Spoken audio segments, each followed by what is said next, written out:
Red Zone 0. Keep it clear. Save a life.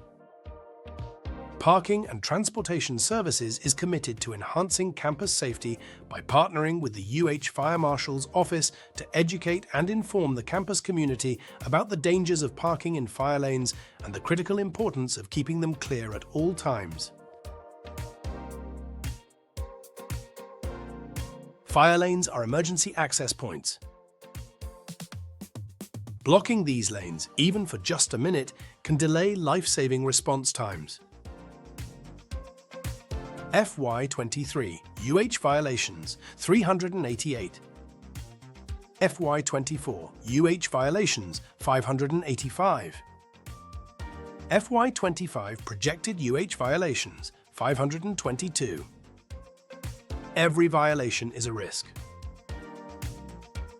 Here to discuss more about keeping fire lanes clear is Sarah Alexander with the UH Fire Marshal's office. Hi, I'm Sarah Alexander. I'm a Deputy Fire Marshal from the Fire Marshal's office here at the University of Houston. Today we're going to be talking about fire lanes. A fire lane is a clearly marked area along the side of a building on a street. It's usually marked on the side on the curb. It's usually painted red and it'll say something like fire lane or do not park here. And it's used for emergency vehicles. So first responders can park their vehicles there in the event of an emergency. You cannot park in a fire lane. A regular car cannot park there. They're intended just for emergency vehicles only. You can leave your car there, but you cannot leave it unattended. You have to have somebody in that car ready to move it at any time if an emergency vehicle comes by. Response time is very important in an emergency. Fires can envelop a room within minutes or seconds, so it's important that first responders get there as quickly and as safely as possible.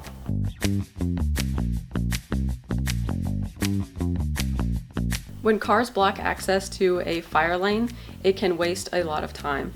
Fire trucks, when they get to an emergency, or ambulances, first responders, when they get to an emergency, they need to tend to the situation as quickly as possible.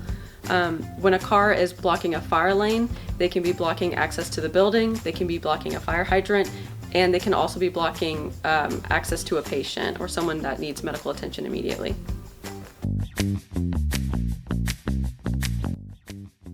So I have heard of instances where cars have been towed because they are blocking the fire lane and they're blocking access to the building. Personally, I do not have an experience with anybody blocking a fire lane. Thankfully, at the University of Houston, that's not happened to me. But there is a potential that if your car is blocking a fire lane, your car is in the way, they can't get access to the fire hydrant, that they can bust your windows to plug the hose into the hydrant. So it's important to keep those places clear so that doesn't happen to you.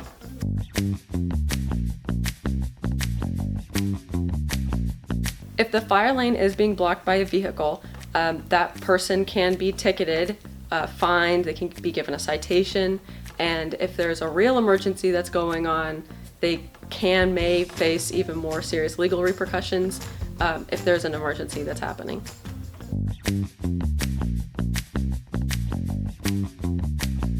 It's important to remember that everyone plays a role in public safety. It's important to keep our community safe by being involved in not parking in fire lanes.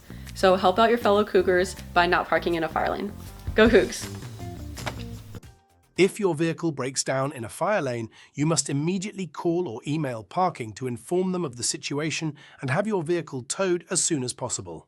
Also, you must stay with your vehicle until the fire lane is cleared. Having your hazard lights on does not permit you to park in a fire lane. Only the Fire Marshal Office is allowed to give authorization to park in a fire lane in which that information will be shared with the Parking and Transportation Office. We hope this provided valuable insight into the importance of avoiding fire lanes on campus. Thank you for your time and attention. Together, we all share the responsibility of ensuring a safe environment.